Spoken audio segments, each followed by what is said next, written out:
Hello, my dear students. Welcome to Teacher at Home. Today class we are going to learn the session 2, that is Livelihoods, Economics and Societies. Making of Global World. The pre-modern world. When we talk of globalization, we often refer to an economic system that has emerged since the last 50 years or so. But as you will see in this chapter, making of the global world has a long history of trade, of migration, of people in search of work, the movement of capital, and much else. As we think about the dramatic and visible signs of global interconnectedness in our lives today, we need to understand the phases through which this world is which we live has emerged. All through history, human societies have become steadily more interlinked.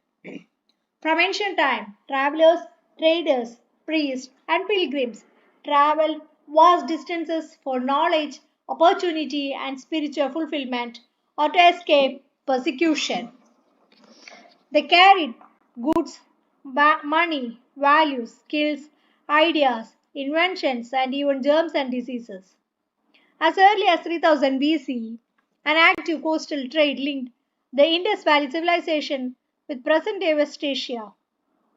For more than a millennia, cowries, the Hindu kaudi or seashells used as a form of currency from the Maldives, found their way to China and East Africa.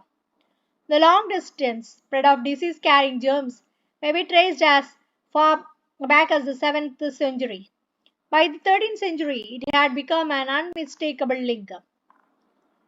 Silk routes link the world. The Silk routes are a good example of vibrant pre modern trade and cultural links between distant parts of the world. The name Silk routes pointed to the importance of westbound Chinese silk cargoes along this route. Historians have identified several silk routes over land and by sea, knitting together vast regions of Asia and linking Asia with Europe and Northern Africa. They are known to have existed since before the Christian era and thrived almost till the 15th century. But Chinese pottery also traveled the same route as did textiles and spices from India and Southeast Asia. In return, precious metals, gold and silver, flowed from Europe to Asia. Trade and cultural exchange always went hand in hand. Early Christian missionaries almost certainly traveled this route to Asia, as did early Muslim preachers a few centuries later.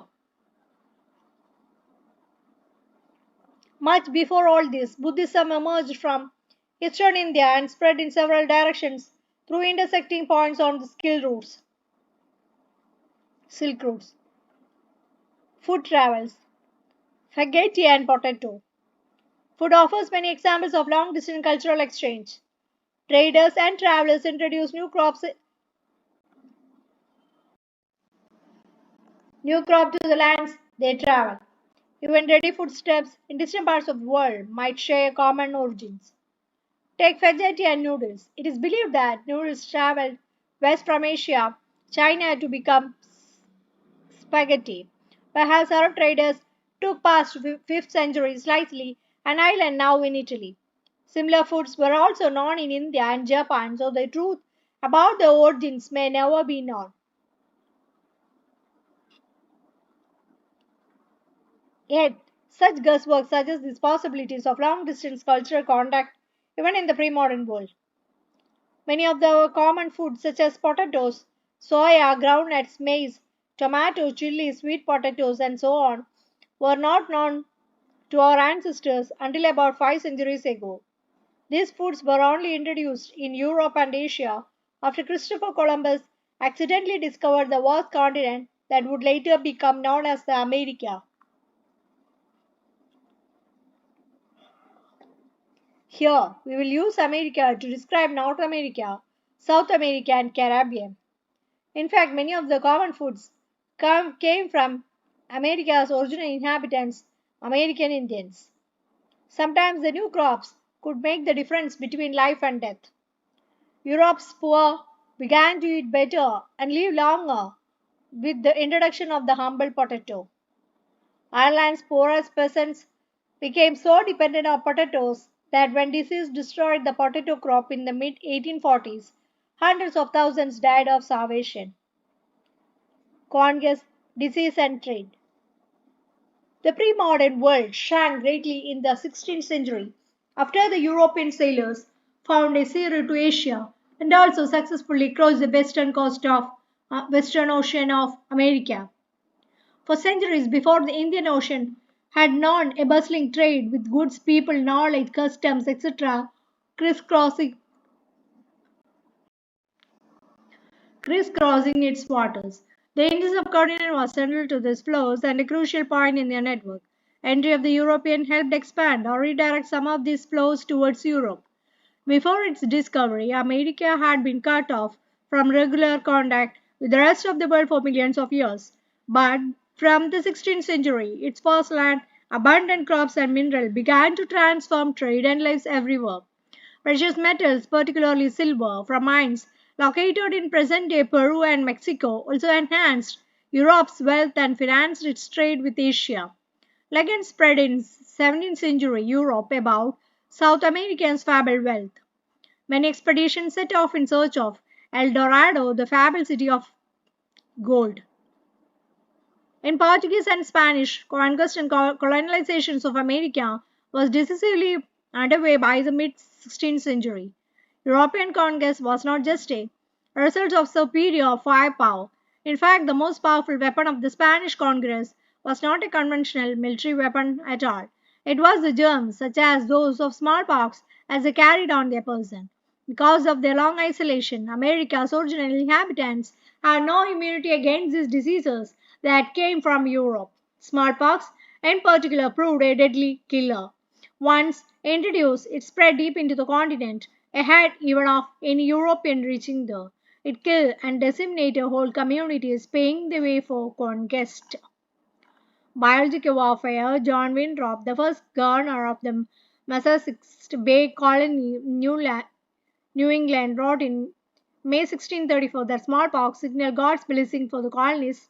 The natives were near or dead of smallpox. So, as the Lord hath declared, cleared our title to that what we possess. Guns could be bought or captured and turned against the invaders, but now diseases such as smallpox, to which the conquerors are mostly immune. Until the 19th century, poverty and hunger were common in Europe. Cities were crowded and deadly diseases were widespread. Religious conflicts were common and religious dissenters were persecuted. Thousands therefore fled Europe for America. Here, by the 18th century, plantations worked by slaves captured in Africa were growing cotton and sugar for European markets.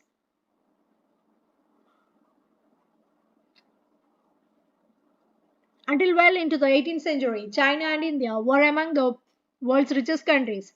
They were also preeminent in Asian trade. However, from the 15th century, China is said to have restricted overseas contact and retreated into isolation. China's reduced role and the rising importance of the Americans gradually moved the center of world trade westwards. Europe now emerged as the world center of world trade. A prospective buyer carefully spacing slaves lined up before the auction may see two children along the four women and seven men in top hats and suits waiting for to be sold. To attract buyers, slaves were often dressed in the best clothes.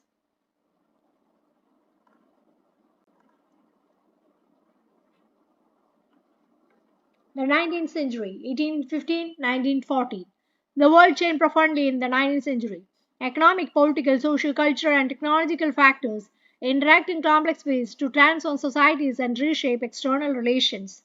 Economics identify three types of movement or flows within international economical exchanges. The first is the flow of trade, which is the 19th century, referred largely to trade in goods, cloth, or wheat. The second is the flow of labor, the migration of people in search of employment. The third is the movement of capital for short term or long term investment over long distances. All these flows were closely interwoven and affected people's lives more deeply now than ever before. The interconnections could sometimes be broken. For example, labor migration was often more restricted than goods or capital flows. And it helps understand 19th century world economy better if we look at the three flows together.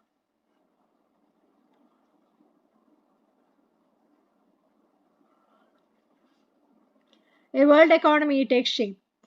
A good place to start the changing pattern of food production and consumption in industrial Europe. Traditionally, countries like to be self-sufficient in food, but in 19th century, Britain's self-sufficiency in food meant lower living standards and social conflict. Why was this so? Population growth from the late 18th century had increased the demand for food grains in Britain. As urban centers expanded and industry grew, the demand for agricultural products went up, pushing up food grain prices. Under pressure from land groups, the government also restricted the import of corn. The laws allowing the government to do this were commonly known as the corn laws. Unhappy with high food prices, industrialists and urban developers forced the abolition of the corn laws. After the corn laws were scrapped, food could be imported into the Britain more cheaply than it could be produced within the country. British agriculture was unable to compete with imports. Vast areas of land were now left uncultivated and thousands of men and women were thrown out of work. They flocked to the cities and migrated overseas. As food prices fell, consumptions in Britain rose. From the mid 19th century, fast industrial growth in Britain also led to higher incomes and therefore more food imports around the world in Eastern Europe, Russia, America, and Australia. Lands were cleared and food production expanded to meet the British demand. It was not enough merely to clear lands for agriculture. Railways were needed to link the agricultural regions to the ports. New labours had to be built and old ones expanded to ship the new cargoes. People had to settle on the lands to bring them under cultivation. This meant building homes and settlements, and these activities in turn required capital and labor. Capital flowed from financial centers such as London, the demand of laborers in places where labor was in short supply, as in America, Australia, led to more migration. Nearly 50 million migrated from Europe to America and Australia in the 19th century. All over the world, some 150 million are estimated to have left their homes, crossed oceans, and vast distances over land in search of a better future. Thus, by 1890, a global agricultural economy had taken shape, accompanied by complex changes in labor, movement patterns, capital flows, ecologies, and technology. Food no longer came from a nearby village or town, but from thousands of miles away. It was not grown by a peasant tilling his own land, but by an agricultural worker, perhaps recently arrived, who was now working on a large farm that only a generation ago had most likely been a forest. It was transported by railway,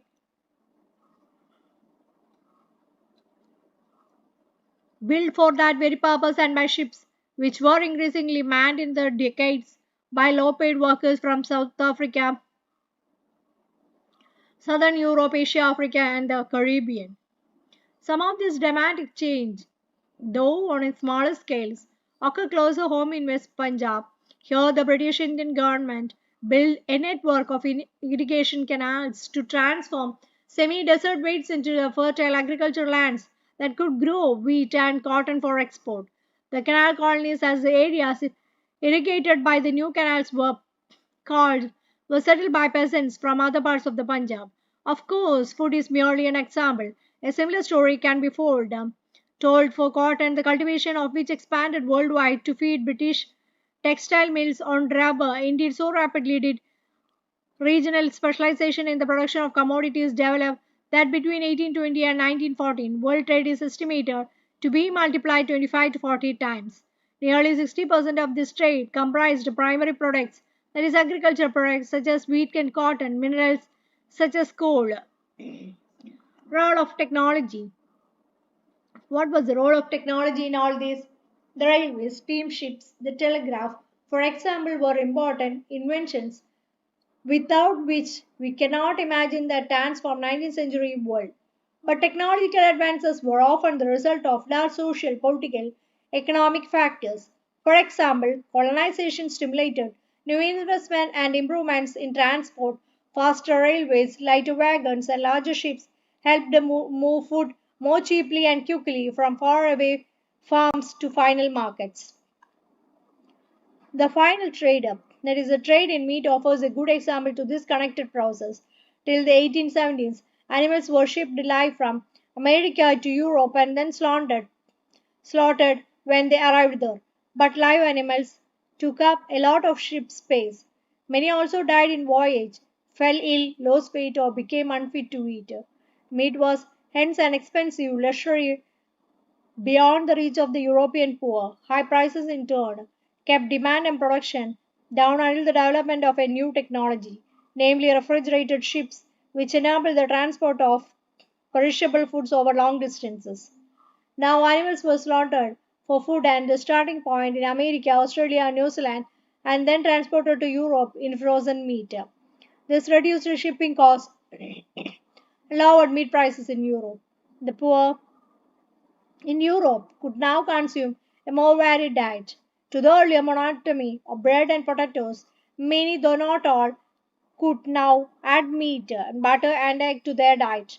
Better living conditions promoted social peace within the country, support for imperialism abroad. Late 19th century colonization. Trade flourished and markets expanded in the late 19th century. But this was not only a period of expanding trade and increased prosperity. It is important to realize that there was a darker side of this process. Many parts of the world, the expansion of trade, the closer relationship with the world economy, also meant a loss of freedoms and livelihoods. Late 19th century European conquest produced many painful economic, social, ecological changes through, through which the colonized societies were brought into the world economy. Look at map of Africa. You will see some countries' borders run and straight as they were drawn using a ruler. Well, in fact, this was almost how rival European powers in Africa drew up the borders, demarcating the respective territories. 1885, the big European powers met in Berlin to complete the carving up of Africa between them. Britain and France made vast additions to their overseas territories in the late 19th century. Belgium and Germany became new colonial powers. The US also became a colonial power in the late 1890s by taking over some colonies earlier held by Spain. Let us look at one example for the destructive impact of colonizations on the economy and livelihoods of colonized people. Sir Henry Morton Stanley in Central Africa. Stanley was a journalist and explorer sent by the New York Herald to find Livingstone, a missionary and explorer who had been in Africa for several years. Like other European and American explorers for the time, Stanley, well with arms, mobilized local hunters, warriors, and laborers to help him, fought with local tribes, investigate African terrains, mapped different regions. These explorations helped the conquest of Africa. Geographical explorations were not driven by an innocent search of scientific information, they were directly linked by imperial projects. Rinderpest of the cattle plague. In Africa, in the 1890s, a vast spreading disease of cattle plague or rinderpest had a terrifying impact on people's livelihoods and the local economy. This is a good example of the widespread European imperial impact on colonized society. It shows how, in this era of conquest, even a disease affecting cattle reshaped their lives and fortunes of thousands of people and their relations with the rest of the world. Historically, Africa had abundant land and a relatively small population. For centuries, land and livestock sustained African livelihoods and people rarely worked for a wage. Late 19th century Africa, there were few consumer goods that wages could buy. If you had been an African possessing land and livestock, and there was plenty of both, you too would have seen a little reason for work for a wage. In the late 19th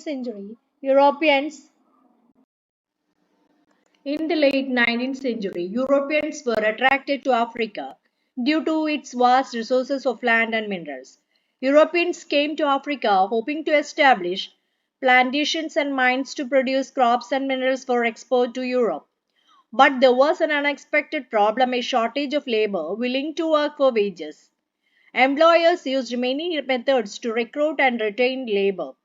Heavy taxes were imposed which could be paid only by working for wages on plantations and mines. Inheritance laws were changed so that peasants were displaced from land. Only one member of a family was allowed to inherit land, as a result of which the others were pushed into labor market. Mine workers were also confirmed in compounds and also not allowed to move about freely. Then came rinderpest, devastating cattle disease. Rinderpest arrived in Africa in the late 1880s. It was carried by infected cattle imported from British Asia to feed the Indian soldiers invading India in East Africa. Entering Africa in the east, rinderpest moved west like forest fire, reaching Africa's Atlantic coast in 1892. It reached the Cape, Africa's southernmost tip, 5 years later. Along the way, rinderpest killed 90% of the cattle. The loss of cattle destroyed African livelihoods. Planters, mine owners, and colonial government now successfully monopolized what scarce cattle resources remained to strengthen their power and to force Africans into labor market. Control over the scarce resource of cattle enabled European colonies to conquer and subdue Africa. Similar stories can be told about the impact of Western conquest on other parts of the 19th century world. Endangered labor migration from India. Example of endangered labor migration from India also illustrates the two-sided nature of the 19th century world. It was a world of faster economic growth as well as a great misery, higher incomes for some and poverty for others. Technological advances in some areas and new forms of coercion in others. Indentured labor. A bonded labor under contract to work for an employer for a specific amount of time to pay off its passage to a new country of home. In the 19th century, hundreds of thousands of Indian and Chinese laborers went to work on plantations, in mines, and in road and railway construction projects around the world. In India, indentured laborers were hired under contracts which promised to return travel to India after they had worked 5 years on their employers' plantations.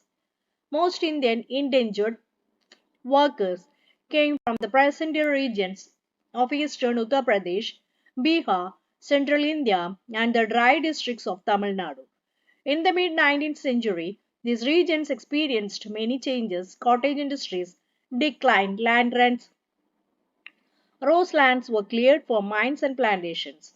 All this affected the lives of the poor. They failed to pay the rents, became deeply indebted, and were forced to migrate in search of work. The main destinations of Indian endangered migrants, the Caribbean islands, mainly Trinidad, Guyana, and Suriname, Mauritius, and Fiji. Close to home, Tamil migrants went to Ceylon and Malaya. Indentured workers were also recruited for tea plantations in Assam. Recruitment was done by agents engaged by employers and paid a small commission. Many migrants agreed to take up work hoping to escape poverty or oppression in the home villages. Agents also tempted the prospective migrants by providing false information about final destination, modes of travel, the nature of the work and living and working conditions. Often migrants were not even told that they were to embark on a long sea voyage. Sometimes agents even forcibly abducted less willing migrants. 19th century indenture has been described as a new system of slavery. On arrival at the plantations, laborers found conditions to be different from that they had imagined. Living and working conditions were harsh and there were few legal rights. But workers discovered their own ways of surviving. Many of them escaped into wilds, though if caught they faced severe punishment. Others developed new forms of individual and collective self expression, blending different cultural forms, old and new. In Trinidad, the annual Muharram procession was transformed into a righteous carnival called Hoseh for Imam Hussein, in which workers of all races and religions joined. Similarly, the protest religion of Rastafarianism, made famous by the Jamaican reggae star Bob Marley, is also said to reflect social and cultural links with Indian migrants to the Caribbean. Chutney music, popular in Trinidad and Guyana, is another creative contemporary expression of the post-endanger experience. These forms of cultural fusion are part of the making of the global world where things from different places get mixed up, lose their original characteristics, and became something entirely new. Most endangered workers stayed on after their contracts ended or returned to the new homes after a short spell in India. Consequently, there are large communities of people of Indian descent in the countries. Have you heard of the Nobel Prize winner V.S. Naipaul? Some of you have followed the exploits of West Indies cricketers Shivnari Chandrapal and Naresh Sharwan. If you have wondered why their names sound vaguely Indian, the answer is that they are descended from endangered labor migrants from India. From the 90s, India's nationalist leaders became opposing the system of endangered labor migration as obsessive and cruel. It was abolished in 1921, and for a number of decades afterwards, descendants of Indian endangered workers, often thought of as coolies, remained as uneasy minority in the Caribbean islands. Some of Naples' early novels capture their sense of loss and alienation. Indian entrepreneurs abroad. Growing fruit and other crops for the world market required capital. Large plantations could borrow it from banks and markets. But what about the humble peasant? Enter the Indian banker. Do you know of the Shikaripuri shops and Natukotai chettiars? They were among the main groups of bankers and traders who financed export agriculture in Central and Southeast Asia using either their own funds or those borrowed from European banks. They had a sophisticated system of transfer money over large distances and even developed indigenous forms of corporate organization. Indian traders and moneylenders also followed European colonizers into Africa. Hyderabadi Sindhi traders, however, ventured beyond European colonies. From the 1860s, they established flourishing emporia at busy ports worldwide, selling local and imported curios to tourists whose numbers were beginning to dwindle thanks to the development of safe, comfortable passenger vessels. Indian trade, colonizations, and the global system. Historically, fine cottons produced in India were exported to Europe. With industrializations, British cotton manufacture began to expand, and industrialists pressurized the government to restrict cotton imports and protect local industries. Tariffs were imposed in cloth imports into Britain. Consequently, the inflow of fine Indian cotton began to decline. From the early 19th century, British manufacturers also began to seek overseas market for their clothes. Excluded from the British market by tariff barriers, Indian textiles now face stiff competitions in other international markets. If we look at the figures of exports from India, we see a steady decline of the share of cotton textiles from some 30% around 18 to 15% by 1850. By the 1870s, the proportion had dropped to below 3%. When then did India export? The figures again tell a dramatic story.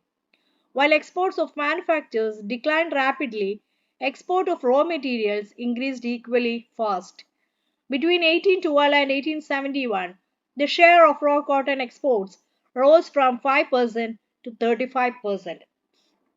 Indigo used for dyeing cloth was another important export for many decades. And as you have read last year, opium shipments to China grew rapidly from the 1820s to become for a while their single largest export. Britain grew opium in India and exported it to China, and with the money earned through its sale, it financed its tea and other imports from China. Over the 19th century, British manufacturers flooded the Indian market. Food grain and raw material exports from India to Britain and the rest of the world increased. But the value of British exports to India was much higher than the value of British imports from India. Thus, Britain had a trade surplus with India. Britain used this surplus to balance its trade deficits with other countries, that is, with countries from which Britain was importing more than it was selling to. This is how a multilateral settlement system works. It allows one country's deficit with another country to be settled by its surplus with a third country. By helping Britain balance its deficits, India played a crucial role in the late 19th century world economy. Britain's trade surplus in India also helped pay the so called home charges that included private remittance home by British officials and traders, interest payment on India's external debt, and pensions of British officials in India. India War Economy. The First World War was mainly fought in India, fought in Europe, but its impact was felt around the world. Notably for our concerns in this chapter, it plugged the first half of the 20th century into a crisis that took over 3 decades to overcome. During this period, the world experienced widespread economic and political instability and another catastrophic war. Wartime transformations. The First World War, as you know, was fought between two power blocs. On the one side were the Allies, Britain, France, and Russia, and the opposite side were the Central Powers, Germany, Austria, Hungary, and Ottoman Turkey. When the war began in August 1914, many governments thought it would be over by Christmas. It lasted more than 4 years. The First World War was a war like no other before. The fighting involved the world's leading industrial nations, which now harass the vast powers of modern industry to inflict the greatest possible destructions on their enemies. This was thus the first modern industrial war. It saw the use of machine guns, tanks, aircraft, chemical weapons, etc. on a massive scale. They were all increasingly products of modern large scale industry. To fight the war, millions of soldiers had to be recruited from around the world and moved to the front lines on large ships and trains. The scale of death and destruction, 9 million dead and 20 million injured, was unthinkable before the industrial age without the use of industrial arms. Most of the killed and maimed were men of working age. These deaths and injuries reduced the able bodied workforce in Europe. With fewer numbers within the family, household incomes declined after the war. During the war, industries were restructured to produce war related goods. Entire societies were also reorganized for war. As men went to battle, women stepped in to undertake jobs that earlier only men were expected to do. The war led to the snapping of economic links between some of the world's largest economic powers, which were now fighting each other to pay for them. So Britain borrowed large sums of money from US banks as well as the US public. Thus, the war transformed the US from being an international debtor to an international creditor. In other words, at the war's end, the US and its citizens owned more overseas assets than foreign governments and citizens owned in the US. Post war recovery. Post war economic recovery proved difficult. Britain, which was the world's leading economy in the pre war period, in particular faced a prolonged crisis. While Britain was preoccupied with war, industries have developed in India and Japan.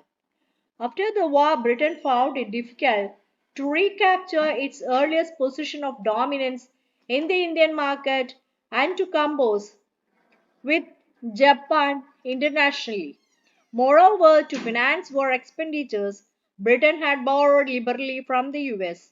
This meant that at the end of the war, Britain was burdened with huge external debts. The war had led to an economic boom, that is, to a large increase in demand, production, and employment. When the war boom ended, production contracted, unemployment increased.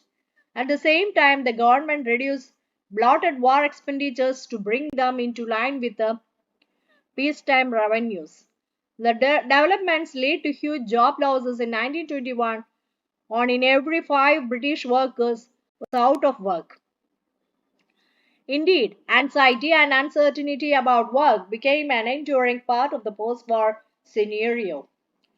Many agriculture economies were also in crisis. Consider the case of wheat producers. Before the war, Eastern Europe was a major supplier of wheat in the world market. When the supply was disrupted during the war, wheat production in Canada, America, and Australia expanded dramatically. But once the war was over, production in Eastern Europe revived, created a glut in wheat output. Grain prices fell, rural incomes declined, and farmers fell deeper into debt. Rise of mass production and consumption. In the US, recovery was quicker. We have already seen how the war helped to boost the US economy. After a short period of economic trouble in the years after the war, the US economy resumed its strong growth in the early 1920s. One important feature of the US economy in the 1920s was mass production. The move towards mass production had begun in the late 19th century, but in the 1920s it became a characteristic feature of industrial production in the US. A well known pioneer of mass production was the car manufacturer Henry Ford. Adapted the assembly line of a Chicago slaughterhouse in which the slaughtered animals were picked apart by butchers as they came down a conveyor belt to this new car plant in Detroit. He realized that the assembly line method would allow a faster and cheaper way of producing vehicles. Assembly line forced workers to repeat a single task mechanically, continuously, such as fitting a particular part of a car, at a pace dictated by the conveyor belt. This was a way of increasing the output per worker by speeding up the pace of work. Standing in front of the conveyor belt, the worker could afford to delay the motions, take a break, or even have a friendly word with a workmate. As a result, Henry Ford's car came off the assembly line at the 3-minute intervals, a speed much faster than the achieved by previous methods. The T model Ford was the world's first mass producer car. At first, workers at the Ford factory were unable to cope with the stress of working on assembly lines in which they could not control the pace of work. So they quit in large numbers. In desperation, Ford doubled the daily wage to $5 in January 1914. At the same time, he banned trade unions from operating in this plant. Henry Ford recovered the high wage by repeatedly speeding up the production line, forcing workers to work even harder. So, how much? He would soon describe his decision to double the daily wage as the best cost cutting decisions he had ever made. Ford's industrial practices soon spread in the US. They were also widely copied in Europe in the 1920s. Mass production lowered costs and prices of engineered goods.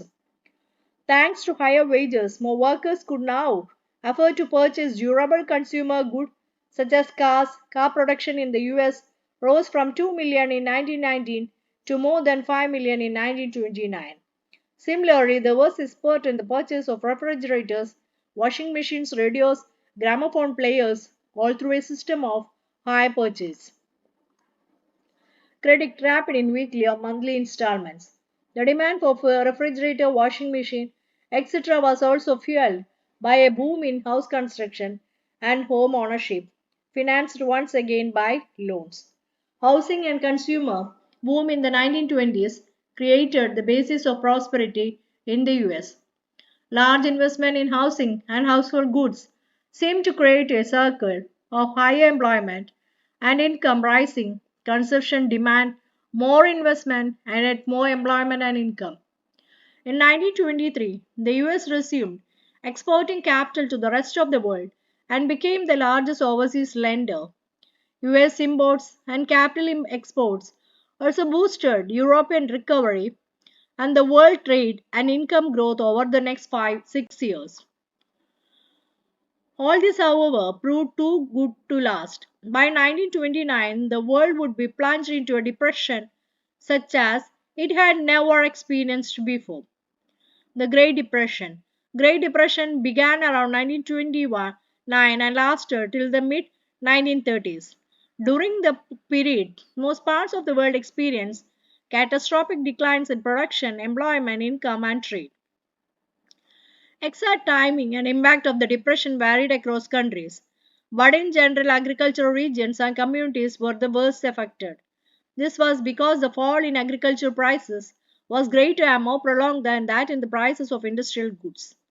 The depression was caused by a combination of several factors. We've already seen how fragile the post-war world economy was. First, agricultural overproduction remained a problem. This was made worse by falling agriculture prices. As prices slumped and agriculture incomes declined, farmers tried to expand production and bring a larger volume of produce to the market to maintain the overall income. This worsened the glut in the market, pushing down prices even further. Farm produce rotted for a lack of buyers. Second, in the mid 1920s, many countries financed their investments through loans from the US. While it was often extremely easy to raise loans in the US when the going was good, US overseas lenders panicked at the first sign of trouble. In the first half of 1928, US overseas loaned amount to over $1 billion. A year later, it was one quarter of the amount. Countries that depend crucially on the US loans now faced an acute crisis. The withdrawal of US loans affected much of the rest of the world, though in different ways. In Europe, it led to the failure of some major banks, collapse of the currencies such as the British pound sterling. Latin America elsewhere, it intensified the slump in agriculture and raw material prices. US attempt to protect its economy in the depression of doubling import duties also dealt another severe blow to world trade. US was also an industrial country most severely affected by the depression. With the fall in prices and the prospect of the depression, US bank also slashed domestic lending and called bank loans. Farms could not sell their harvests, households were ruined and business collapsed. Faced with falling incomes, many households in the US could not repay what they had borrowed and were forced to give up the loans, cars, and other consumer durables. The consumerist prosperity of the 1920s now disappeared in the puff of dust. As unemployment soared, people trudged long distances looking for any work they could find. Ultimately, the US banking system itself collapsed. Unable to recover investments, collect loans, and repay depositors, thousands of banks were bankrupt and were forced to close. The numbers are phenomenal. By 1933, over 4,000 banks had closed down between 1929 and 1932. About 110,000 companies had collapsed. By 1935, a modest economic recovery was underway in most industrial countries, but the Great Depression's wide effects on society, politics, international relations, and people's mind provoked more enduring. India and the Great Depression. If we look at the impact of the depression on India, we realize how integrated the global economy had become by the earlier 20th century. The tremors of a crisis in one part of the world were quickly relayed to other parts, affecting lives, economies, and societies worldwide. In the 19th century, as you have seen, colonial India had become an exporter of agricultural goods and importer of manufactures. The depression immediately affected Indian trade. India's exports and imports nearly halved between 1928 and 34. As international prices crashed, prices in India also plunged. Between 1928 and 1934, wheat prices in India fell by 50%. Peasants and farmers suffered more than urban dwellers. Though agricultural prices fell sharply, the colonial government refused to reduce revenue demands. Peasants producing for the world market were the worst hit. Consider the jute producers of Bengal. They grew raw jute that was processed in factories for export in the form of gunny bags. But as gunny exports collapsed, the price of raw jute crashed more than 60%. Peasants who borrowed in the hope of better times or to increase outputs in the hope of higher incomes faced ever lower prices and fell deeper and deeper into debt. Thus the Bengal jute groaners lament. Across India, peasants' indebtedness increased. They used up their savings, mortgaged lands, and sold whatever jewelry and precious metals that had to meet their expenses. In these depression years, India became exporter of precious metals, notably gold. The famous economics John Maynard Keynes thought that Indian gold exporters promoted global economic recovery. They certainly helped speed up Britain's recovery, but did little for the Indian peasant. Rural India was thus seething with unrest when Mahatma Gandhi launched the civil disobedience movement at the height of the Depression in 1931. The Depression proved less grim for urban India. Because of falling prices, those with fixed incomes, say town dwelling landowners who received lands and middle class salaried employees, now found themselves better off. Everything cost less. Industrial investment also grew as the government extended tariff protections to industries under the pressure of nationalist opinion, rebuilding a world economy. The post war era. The Second World War broke out a mere 2 decades after the end of the First World War. It was thought that the Axis power, mainly Nazi Germany, Japan and Italy, and the Allies, France, the Soviet Union, and the US, it was a war waged for 6 years on many fronts in many places over land, on sea, in the air. Once again, death and destruction was enormous. At least 60 million people, or about 30% of world's 1939 population, are believed to have been killed directly or indirectly as a result of the war. Millions were injured. Unlike in earlier wars, most of the deaths took place outside the battlefields. Many more civilians than soldiers died from war related causes. Vast parts of Europe and Asia were devastated, and several cities were destroyed by aerial bombardment or endless artillery attacks. The war caused an immense amount of economic devastation and social disruption. Reconstruction promised to be long and difficult. Two crucial influences shaped post war construction. The first was the US emergence as the dominant economic, political, and military power in the Western world. Second was the dominance of the Soviet Union. It had made huge sacrifices to defeat Nazi Germany, transformed itself from a backward agricultural country into a world power during very years when the capitalist world was trapped in the Great Depression. Post-war settlement and the Bretton Woods institutions. Economics and politicians drew two key lessons from interwar economic experience. First, an industrial society based on mass production cannot be sustained without mass consumption. But to ensure mass consumption, there was a need for high and stable incomes. Incomes could not be stable if employment was unstable. Thus, stable incomes also required steady full employment. But markets alone could not guarantee full employment. Therefore, governments would have to step in to minimize fluctuations of price, output, and employment. Economic stability could be ensured only through the intervention of the government. The second lesson related to a country's economic links with the outside world. The goal of full employment could only be achieved if governments had power to control flow of goods, capital, and labor. Thus, in brief, the main aim of the post-war international economic system was to preserve economic stability and full employment in the industrial world. Its framework was agreed upon at the United Nations Monetary and Financial Conference held in July 1944 at Bretton Woods in New Hampshire, USA. The Bretton Woods Conference established the International Monetary Fund IMF to deal with external surpluses and deficits of its member nations. The International Bank for Reconstruction and Development, popularly known as the World Bank, was set up to finance post-war reconstruction. IMF and the World Bank are referred to as the Bretton Woods institutions or sometimes the Bretton Woods twins.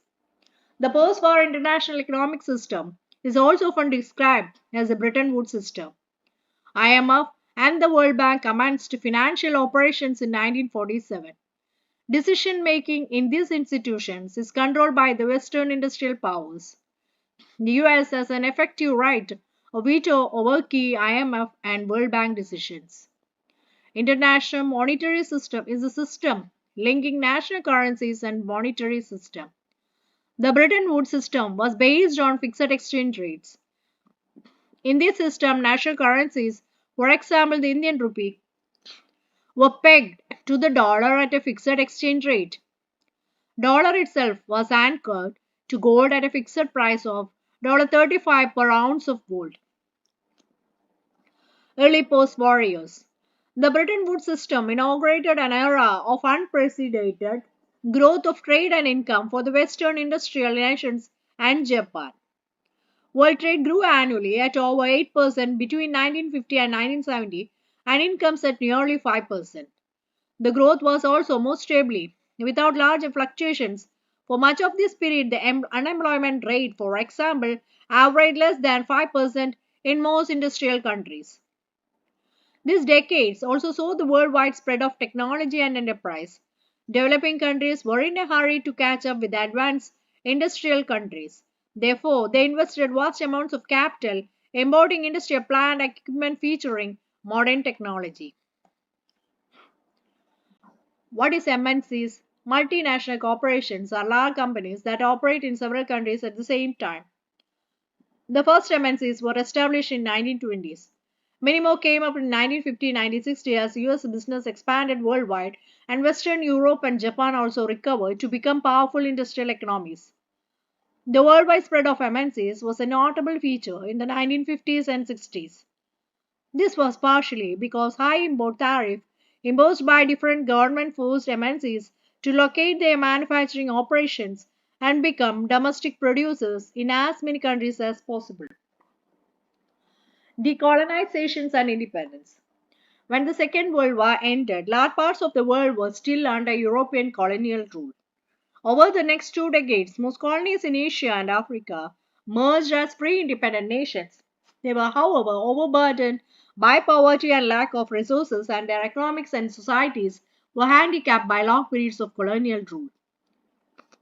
IMF and the World Bank were designed to meet the financial needs of the industrial countries. They were not equipped to cope with the challenge of poverty, lack of development in the former colonies. But as Europe and Japan rapidly rebuilt their economies, they grew less dependent on the IMF and the World Bank. Thus, from the late 1950s, the Bretton Woods institutions began to shift their attention more towards developing countries.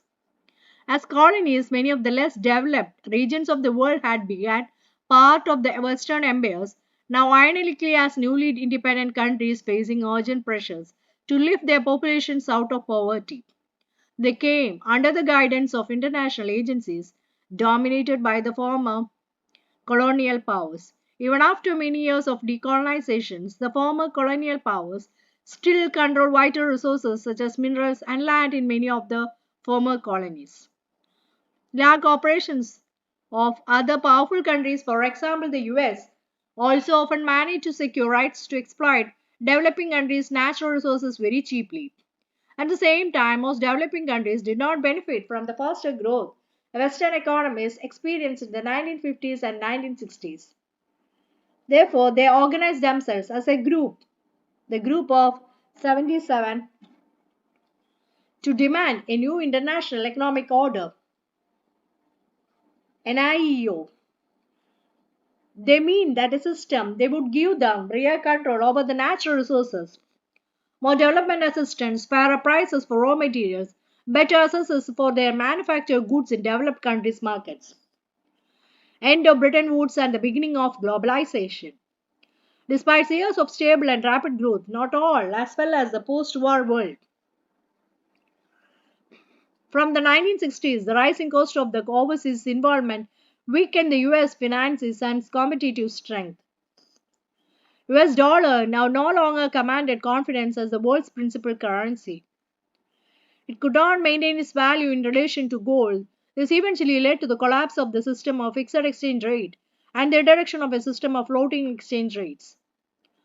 From the mid 1970s, the international financial system also exchanged in important ways. Earlier developing countries also could turn to international institutions for loans and development assistance. But now they were forced to borrow from Western commercial banks and private lending institutions. This led to periodic debt crises in the developing world and lower incomes and increased poverty, especially in Africa and Latin America.